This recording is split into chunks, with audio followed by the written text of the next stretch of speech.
Bonjour, dans une recette précédente, vous avez découvert la cuisson en cocotte.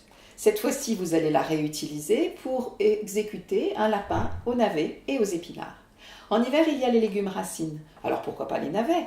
Si vous avez la chance d'avoir un commerçant qui vous fait découvrir les variétés, n'hésitez surtout pas.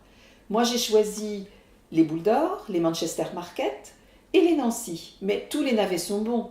Il suffit, par contre, qu'ils soient fraîchement cueillis et que vous les choisissiez petits et fermes. Alors ensuite, vous rajoutez des épinards. En hiver, ils sont différents. Ce ne sont évidemment pas les épinards de printemps, mais c'est bon.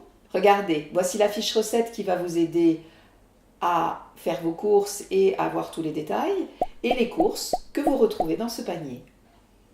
Alors maintenant, on y va, c'est à vous, au travail. Mettez la cocotte à chauffer à feu moyen. Rajoutez le morceau de beurre. Une fois qu'il est fondu, posez vos morceaux et laissez dorer 5 minutes d'un côté. Pendant ce temps, vous épluchez les navets en faisant bien attention de ne rien laisser de vert ni de noir.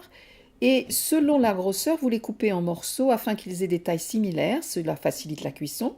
Et vous les rincez. Les 5 minutes de cuisson du premier côté des morceaux de lapin est passé, vous les retournez et vous les laissez encore pendant 5 minutes dorer de l'autre côté. Vous posez la casserole sur le feu, vous mettez 1 cm d'eau, la noix de beurre et la cuillère à soupe de sucre en poudre.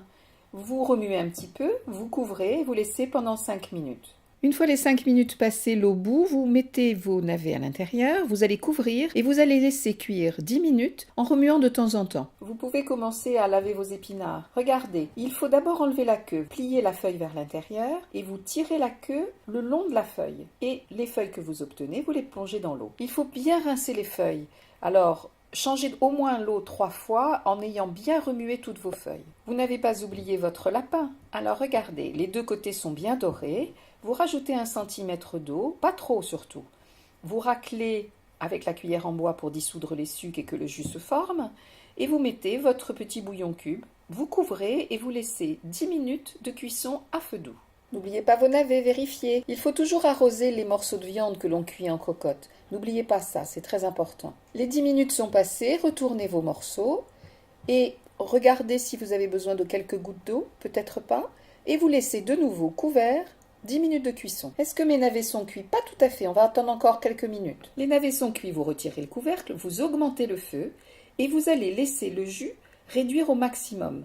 Attention, il ne faut pas que cela brunisse, mais le jus va devenir une sorte de sirop. Il n'y a presque plus de jus, c'est comme un mini sirop. Vous allez faire sauter vos légumes à l'intérieur afin que tous les morceaux s'enrobent. Et vous allez ensuite arrêter le feu. Ils attendront la suite de la recette. Une fois que tous les morceaux de lapin sont cuits, retirez-les. Augmentez le feu, laissez le jus se réduire un petit peu. Ajoutez les feuilles d'épinards et pendant leur cuisson, remuez tout le temps en soulevant. Cette cuisson dure à peine 5 minutes. Le feu vif permet au jus de rester goûteux et de pas de devenir de l'eau puisque il y a l'humidité des épinards. Les épinards ont fini de cuire, vous avez un jus parfait, remettez les morceaux de lapin et les navets avec tout le jus de la casserole des navets. Et vous allez réchauffer les navets, les morceaux de lapin, 2 minutes de chaque côté et il ne faut pas que ce soit trop cuit.